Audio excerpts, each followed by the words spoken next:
Good evening money persons, welcome to daily మనిషి number 727. ఈ రోజు డేట్ వచ్చేసరికి 11th January. ఈ రోజు డైలీ మనిషిలో మార్కెట్ లో చాలా ఇంపార్టెంట్ అప్డేట్స్ ఉన్నాయి. వన్ బై వన్ క్విక్ గా డిస్కస్ చేసేద్దాం. ముందుగా మార్కెట్ అప్డేట్ చూసినట్లయితే ఈ రోజు సెషన్ లో సెన్సెక్స్ 63 పాయింట్స్ పెరిగి 71,721 పాయింట్స్ కి క్లోజ్ అయినట్లయితే నిఫ్టీ 28 పాయింట్స్ పెరిగి 21,647 పాయింట్స్ కి క్లోజ్ అయింది. అండ్ ఈ రోజు సెషన్ లో మిడ్ క్యాప్ ఇండెక్స్ 0.73% పెరిగినట్లయితే స్మాల్ క్యాప్ ఇండెక్స్ 0.83% పెరిగింది అండ్ బ్యాంక్ నిఫ్టీ 0.16% పెరిగింది. అండ్ ఈ రోజు evening US December month CPI data release అవబోతున్నట్లుగా మనం already last few daily money shows నుంచి డిస్కస్ చేసుకుంటున్నాం కదా. చూడాలి ఈ డిసెంబర్ మంత్ లోని యూఎస్ లోని సిపిఐ డేటా ఎలా వస్తుంది అన్నది. ఒకవేళ మార్కెట్ ఎక్స్పెక్ట్ చేసిన విధంగానే వచ్చినట్లయితే ఫైన్. అలా కాకుండా ఈ డిసెంబర్ మంత్ లోని యూఎస్ లో కనుక ఇన్ఫ్లేషన్ పెరిగినట్లయితే యూఎస్ ఫెడ్ వాళ్ళు రేట్ కట్స్ అనేవి డిలే అయ్యేటువంటి అవకాశం ఉన్నది. కాబట్టి రేపు మన మార్కెట్ లోని ప్రెషర్ చూడొచ్చు. చూడాలి ఈ డేటా అయితే రిలీజ్ అవుతుంది కదా. ఈ డేటాని బట్టి రేపు మన మార్కెట్ మూమెంటం అన్నది ఆధారపడి ఉంది. అండ్ అంతేకాకుండా ఈ రోజు మార్కెట్ క్లోజ్ అయిన తర్వాత టీసీఎస్ అండ్ ఇన్ఫోసిస్ రిజల్ట్స్ కూడా వచ్చాయి. ఆల్మోస్ట్ టీసీఎస్ రిజల్ట్స్ అయితే ఇన్ లైన్ విత్ ఎస్టిమేషన్స్ ఉన్నాయి అండ్ ఇన్ఫోసిస్ రిజల్ట్స్ కొంచెం మిక్స్డ్ ఉన్నాయి. సో రేపు ఐటీ స్టాక్స్ యొక్క రియాక్షన్ కూడా ఎలా ఉంటుందో చూడాలి. ఎందుకంటే ఐటీ స్టాక్స్ రియాక్షన్ కూడా మన మార్కెట్ మూమెంటం ని ఇంపాక్ట్ చేసే అవకాశం ఉంది. నెక్స్ట్ ఈ రోజు సెషన్ లో పాలీక్యాబ్ స్టాక్ 20% పైనే కరెక్ట్ అయింది కదా. దీనికి రీజన్ వీళ్ళ పైన రీసెంట్ గా జరిగినటువంటి ఇన్కమ్ ట్యాక్స్ సెర్చ్ ఆపరేషన్స్ గురించి మనం ఆల్రెడీ మాట్లాడుకున్నాం కదా. అండ్ దీని గురించి కంపెనీ కూడా క్లారిఫికేషన్ ని రిలీజ్ చేయడం జరిగింది. Income tax department search operations అయ్యాయి కానీ ఇంకా దీని ఫైనల్ కన్క్లూజన్ గురించి ఐటీ డిపార్ట్మెంట్ దగ్గర నుంచి వీళ్ళకి ఎటువంటి కమ్యూనికేషన్ లేదని. బట్ కానీ ఇప్పుడు ఈ income tax search operations related గా ఒక న్యూస్ అయితే సర్క్యులేట్ అవుతుంది.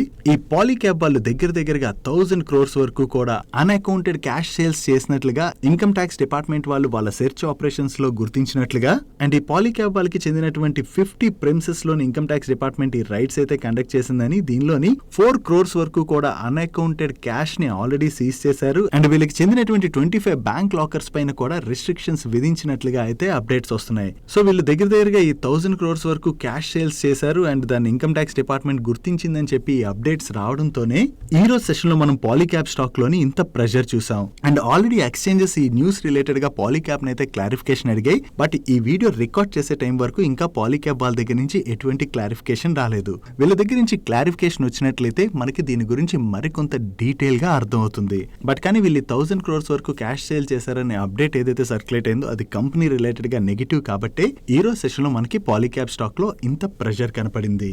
అండ్ ఈ డిసెంబర్ మంత్ నుంచి వీళ్ళపైన ఈ సెర్చ్ ఆపరేషన్స్ జరిగాయి కదా. ఆ టైం నుంచి చూసినట్లయితే ఈ స్టాక్ ఏకంగా 30% పైనే కరెక్ట్ అయింది. నెక్స్ట్ ఈ రోజు సెషన్ లో శివ సిమెంట్ స్టాక్ 14% పైనే పెరిగింది కదా. దీనికి రీజన్ జేఎస్డబ్ల్యూ గ్రూప్ వాళ్ళు వీళ్ళ గ్రూప్ కంపెనీ అయినటువంటి జేఎస్డబ్ల్యూ సిమెంట్ ని ఐపీఓకి తీసుకురావడానికి ప్రయత్నిస్తున్నట్లుగా వేరియస్ మీడియా ప్లాట్ఫామ్స్ అయితే రిపోర్ట్ చేస్తున్నాయి. వీళ్ళు ఈ కంపెనీని 6000 crores ఐపీఓకి తీసుకొద్దామని చెప్పి వేరియస్ ఇన్వెస్ట్మెంట్ బ్యాంకర్స్ తో అయితే డిస్కషన్స్ లో ఉన్నారని చెప్పి వేరియస్ మీడియా ప్లాట్ఫామ్స్ అయితే రిపోర్ట్ చేయడం జరిగింది. నౌ ఈ జేఎస్డబ్ల్యూ సిమెంట్ ఐపీఓకి తీసుకురావడం వల్ల శివ సిమెంట్ స్టాక్ ఎందుకు పాజిటివ్ గా రియాక్ట్ అయిందంటే ఈ శివ సిమెంట్ యొక్క ప్రమోటర్స్ జేఎస్డబ్ల్యూ సిమెంట్ లిమిటెడ్ వాళ్ళు వీళ్ళు శివ సిమెంట్ లోని నియర్లీ 59% స్టేక్ ని హోల్డ్ చేస్తున్నారు.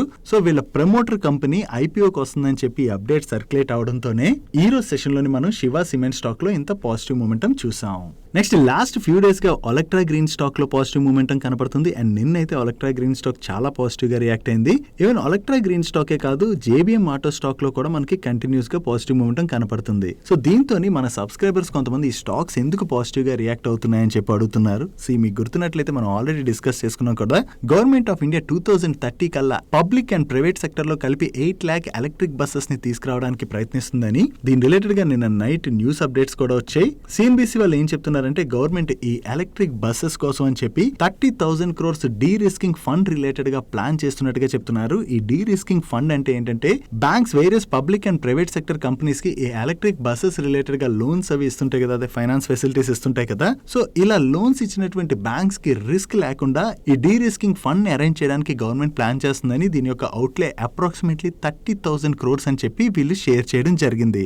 ఒకవేళ government of India electric buses ని బాగా పుష్ చేయడానికి అని చెప్పి ఈ అనౌన్స్మెంట్ ఏదైనా చేసినట్లయితే అది ఎలక్ట్రిక్ బస్సెస్ ని మ్యానుఫ్యాక్చర్ చేసేటువంటి కంపెనీస్ కి చాలా పాజిటివ్ కదా. దాంతోనే Olectra green and JBM auto stocks లో మనం పాజిటివ్ మూమెంటం చూస్తున్నాం. ఈవెన్ గవర్నమెంట్ దగ్గర నుంచి ఈ అనౌన్స్మెంట్ వచ్చినట్లయితే ఒలెక్ట్రా గ్రీన్ జేబీఎం ఆటోతో పాటుగా ఈ ఎలక్ట్రిక్ బస్సెస్ ని మ్యానుఫ్యాక్చర్ చేసేటువంటి టాటా మోటార్స్ అండ్ అలాగే అశోక్ లైలాండ్ రిలేటెడ్ గా కూడా మనం పాజిటివ్ గా అర్థం చేసుకోవచ్చు.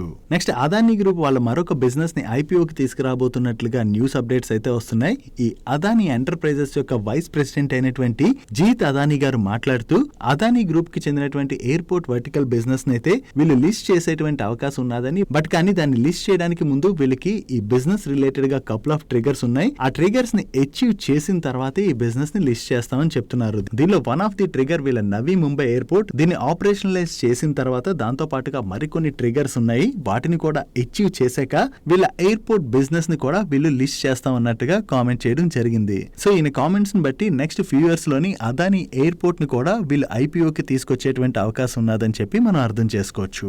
డైలీ మార్కెట్ లో వచ్చేటువంటి ఇటువంటి ఇంపార్టెంట్ అప్డేట్స్ ని మీతో డీటెయిల్ గా షేర్ చేయడానికి మన మనీ పర్స్ టీమ్ ఏవైతే ఎఫర్ట్స్ పెడుతుందో ఆ ఎఫర్ట్స్ కనుక మీకు హెల్ప్ఫుల్ అవుతున్నట్లయితే వీడియోని మర్చిపోకుండా లైక్ చేయడానికి ప్రయత్నించండి. నెక్స్ట్ యాక్సెస్ కేడ్స్ వాళ్ళు వాళ్ళ Q2 రిజల్ట్స్ తో పాటుగా QIP రూట్ లోని 500 crores ఫండ్ రైజ్ చేయబోతున్నట్టుగా అనౌన్స్ చేశారు కదా. ఈ QIP జనవరి 10th రోజున అంటే నిన్న ఓపెన్ అయింది. ఈ QIP యొక్క ఫ్లోర్ ప్రైస్ ని వీళ్ళు 696 రూపీస్ 70 పైసా పర్ షేర్ గా ఫిక్స్ చేయడం జరిగింది. ఫర్దర్ గా కూడా ఈ ఫ్లోర్ ప్రైస్ పైన వీళ్ళు 5% వరకు కూడా డిస్కౌంట్ ఆఫర్ చేయొచ్చు. మైట్ బి QIP కి ఇన్స్టిట్యూషనల్ ఇన్వెస్టర్స్ దగ్గర నుంచి మంచి డిమాండ్ కనబడుతున్నట్టుంది. దాంతోనే ఈ రోజు సెషన్ లో యాక్సెస్ కేడ్ స్టాక్ లో మనం పాజిటివ్ మూమెంటం చూసాం.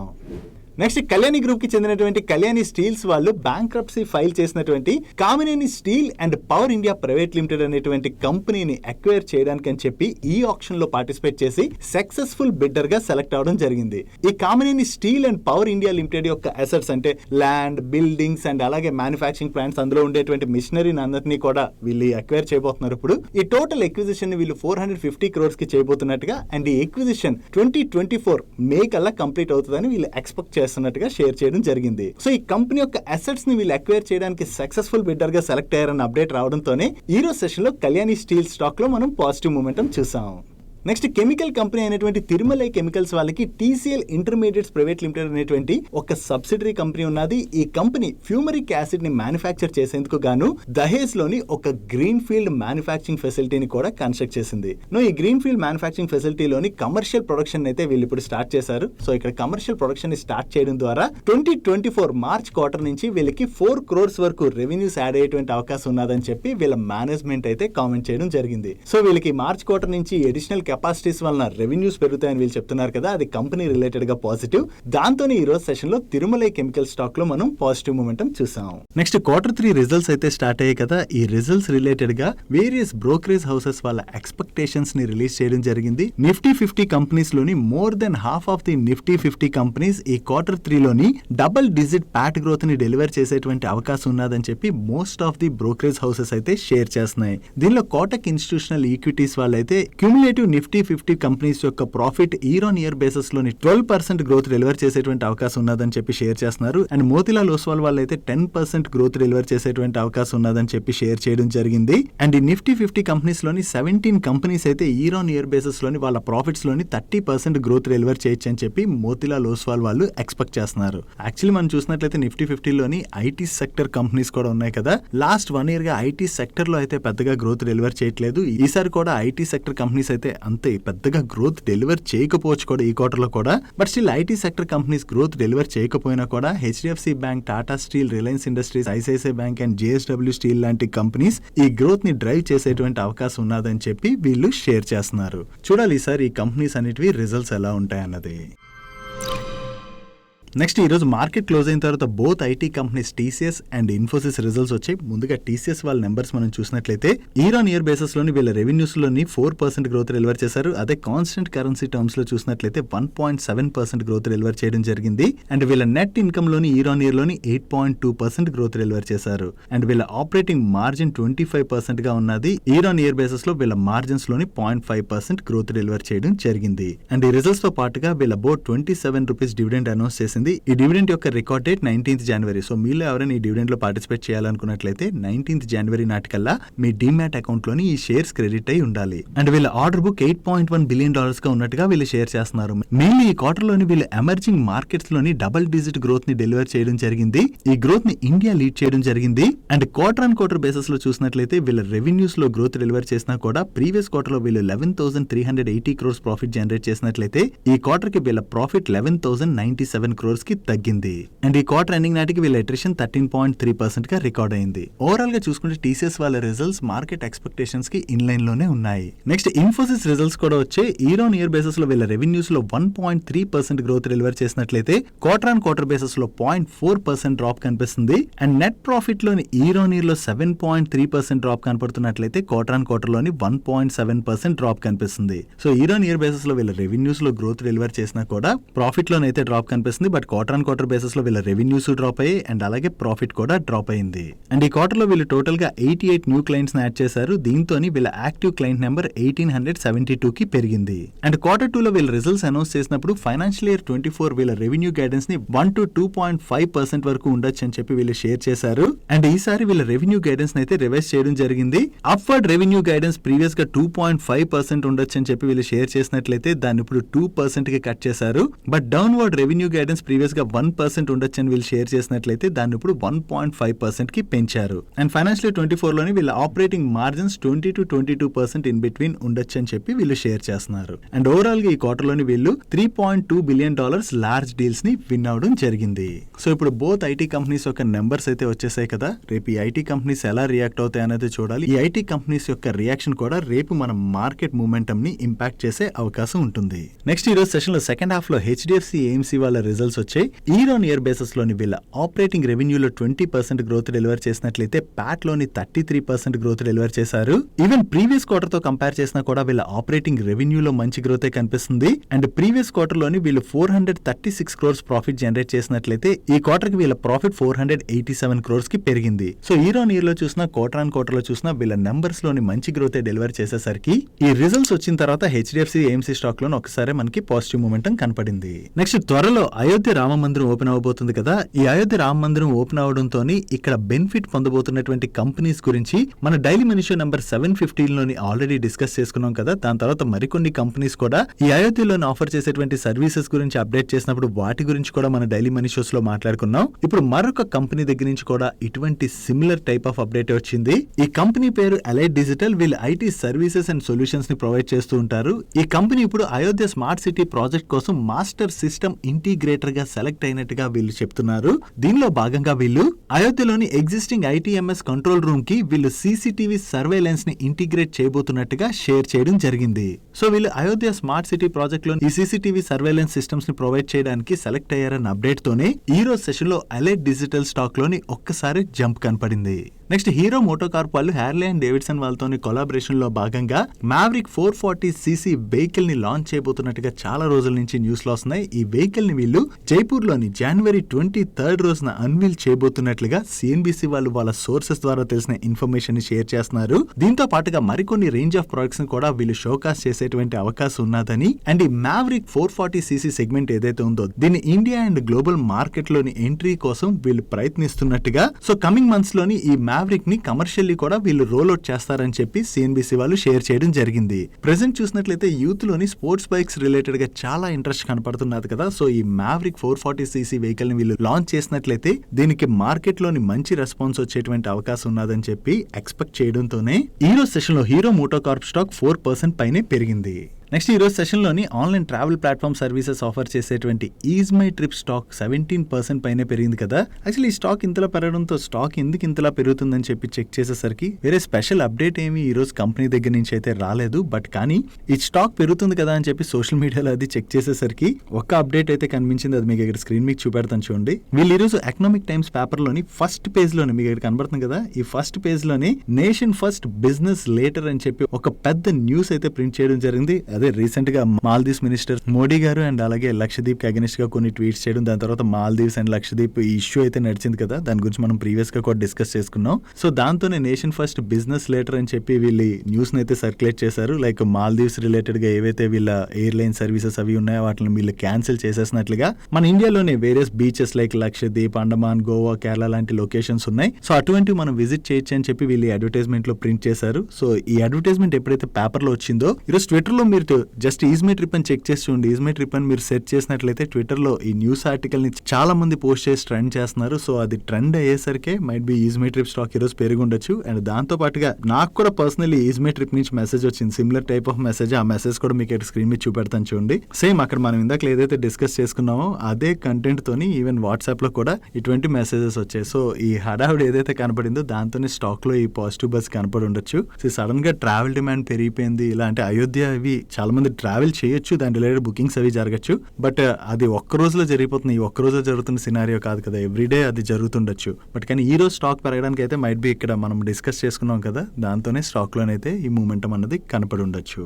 నెక్స్ట్ రియల్ ఎస్టేట్ కంపెనీ అయినటువంటి అజ్మీరా రియాలిటీ అండ్ ఇన్ఫ్రా వాళ్ళు వాళ్ళ Q3 బిజినెస్ అప్డేట్ ని రిలీజ్ చేశారు. ఇయర్ ఆన్ ఇయర్ బేసిస్ లోని వీళ్ళు సేల్ చేసినటువంటి కార్పెట్ ఏరియాలో 63% గ్రోత్ డెలివర్ చేసినట్లయితే సేల్స్ వాల్యూలోని 98% గ్రోత్ డెలివర్ చేశారు. అండ్ కలెక్షన్ లో కూడా 30% గ్రోత్ డెలివర్ చేయడం జరిగింది. బట్ ప్రీవియస్ క్వార్టర్ తో కంపేర్ చేస్తే మాత్రం వీళ్ళు సేల్ చేసినటువంటి కార్పెట్ ఏరియాలోని 14% డ్రాప్ కనపడుతున్నట్లయితే సేల్స్ వాల్యూలో 1% గ్రోత్ డెలివర్ చేశారు. అండ్ కలెక్షన్ లో కూడా 37% గ్రోత్ డెలివర్ చేయడం జరిగింది. ఓవరాల్ గా ఈ క్వార్టర్ లో వీళ్ళ బిజినెస్ లో మంచి గ్రోత్ డెలివర్ చేయడంతో ఈ రోజు సెషన్ లో Ajmeera reality and infra stock లో మనకి పాజిటివ్ మూమెంటం కనపడింది. నెక్స్ట్ యూనికమ్ ల్యాబొరేటరీస్ వల్ల డోక్సా జోసిన్ టాబ్లెట్స్ కి యుఎస్ ఎఫ్డిఏ దగ్గర నుంచి ఆండా అప్రూవల్ వచ్చినట్లుగా వీళ్ళు షేర్ చేస్తున్నారు. ఈ టాబ్లెట్స్ ని హైపర్ టెన్షన్ అండ్ లో బ్లడ్ ప్రెషర్ ట్రీట్మెంట్స్ లోని యూజ్ చేస్తారు. అండ్ ఈ టాబ్లెట్స్ ని వీళ్ళ గోవా ప్లాంట్ నుంచి కమర్షియలైజ్ చేయబోతున్నట్టుగా వీళ్ళు అనౌన్స్ చేయడం జరిగింది. వీళ్ళకి యుఎస్ ఎఫ్డిఏ దగ్గర నుంచి అప్రూవల్ వచ్చిందన్న అప్డేట్ తోనే ఈ రోజు సెషన్ లో యూనికమ్ ల్యాబొరేటరీ స్టాక్ పాజిటివ్ గా రియాక్ట్ అయింది. నెక్స్ట్ మహేంద్ర అండ్ మహేంద్ర వాళ్ళకి చెందిన Mahindra last mile mobility limited వీళ్ళు కాంపాక్ట్ ఎలక్ట్రిక్ వెహికల్స్ ని మ్యానుఫ్యాక్చర్ చేస్తూ ఉంటారు. వీళ్ళ గురించి మనం ఇప్పుడు ఎందుకు మాట్లాడుకుంటున్నాం అంటే ఈ Mahindra and Mahindra last mile mobility business లోని NIF అంటే national investment and infrastructure fund limited వాళ్ళు మేనేజ్ చేసేటువంటి India and Japan fund 400 crores invest చేస్తున్నట్టుగా ఈ రోజు మహేంద్ర అండ్ మహేంద్ర వాళ్ళు అనౌన్స్ చేయడం జరిగింది. Actually Mahindra last mile mobility limited ని వీళ్ళు 6,600 crores కి వాల్యూ చేశారు. దీనిలోని ఈ ఇండియా అండ్ జపాన్ ఫండ్ వాళ్ళు 400 crores ఇన్వెస్ట్ చేయడం ద్వారా 6.06% నుంచి 8.25% స్టేక్ మధ్యన వీళ్ళు అక్వైర్ చేస్తున్నట్టుగా అనౌన్స్ చేయడం జరిగింది. ఈ IGF ఫండ్ ఏదైతే ఉందో ఇది environmental sustainability and low carbon emission strategies తోని వీళ్ళ ఇన్వెస్ట్మెంట్స్ ఉంటాయి. దీనిలో భాగంగానే ఇప్పుడు వీళ్ళు Mahindra last mile mobility business లోని ఇన్వెస్ట్ చేస్తున్నట్టుగా మహేంద్ర అండ్ మహేంద్ర వాళ్ళు షేర్ చేస్తున్నారు. అండ్ ఈ మహేంద్ర అండ్ మహేంద్ర రిలేటెడ్ గా మరొక అప్డేట్ కూడా ఉన్నది. వీళ్ళ ఎలక్ట్రిక్ వెహికల్ అయినటువంటి XUV 400 Pro రేంజ్ ని ఈ రోజు లాంచ్ చేయడం జరిగింది. దీని యొక్క స్టార్టింగ్ ప్రైస్ 15,49,000. అండ్ ఇప్పుడు వీళ్ళు అనౌన్స్ చేసినటువంటి ఈ ఇంట్రడక్టరీ ప్రైస్ ఏదైతే ఉందో అది May 31st వరకు వ్యాలిడ్ కాబోతున్నట్టుగా వీళ్ళు షేర్ చేస్తున్నారు. Next Cain oil and gas, ఇది వేదాంత వాళ్ళ ఆమ్ కంపెనీ. వీళ్ళు oil and gas exploration and అలాగే ప్రొడక్షన్ చేస్తూ ఉంటారు. ఈ కంపెనీ గురించి మనం ఎందుకు మాట్లాడుకుంటున్నాం అంటే వీళ్ళు 2021 లోని గుజరాత్ బారూచ్ డిస్ట్రిక్ట్ జయా బ్లాక్ లోని గ్యాస్ అండ్ కండెన్సేట్ డిస్కవరీ అయినట్టుగా అనౌన్స్ చేయడం జరిగింది. ఈ బ్లాక్ లోని వీళ్ళు 2000 barrels of oil equivalent per day initially produce చేసేందుకు గాను ఫీల్డ్ డెవలప్మెంట్ ప్లాన్ ని సబ్మిట్ చేసినట్టుగా అప్డేట్ చేస్తున్నారు. ఒకవేళ వీళ్ళకి దీని రిలేటెడ్ గా అప్రూవల్ వచ్చినట్లయితే వీళ్ళు జయా బ్లాక్ లోని గ్యాస్ ప్రొడక్షన్ ని కమెన్స్ చేసేటువంటి అవకాశం ఉన్నది. ఇది కంపెనీ రిలేటెడ్ గా పాజిటివ్ అప్డేట్ కదా, దాంతోనే ఈ రోజు సెషన్ లో వేదాంత స్టాక్ లో మనకి పాజిటివ్ మూమెంటం కనపడింది. That's it for today's daily munch. ఈ రోజు డైలీ మంచ్ లో మేము షేర్ చేసిన ఇన్ఫర్మేషన్ మీకు నచ్చినట్లయితే ఈ వీడియోని లైక్ చేయండి. అండ్ ఈ video me friends and family members helpful అవుతుంటే ఈ వీడియోని వాళ్ళకి షేర్ చేయండి. అండ్ మీరైతే ఫస్ట్ టైం మన మనీపర్ ఛానల్ కి వచ్చి ఛానల్ ఇంకా సబ్స్క్రైబ్ చేసుకోలేనట్లయితే ఇక్కడ ఉన్న ఛానల్ లోగో మీద క్లిక్ చేసి ఛానల్ సబ్స్క్రైబ్ చేస్తూ పక్కన ఉన్న బెల్ ఐకాన్ లో ఆల్ నోటిఫికేషన్స్ యాక్టివేట్ చేసుకోండి. నేను చంద్రశేఖర్ పత్రి మరొక ఇంట్రెస్టింగ్ వీడియోతో కలుద్దాం. Good night.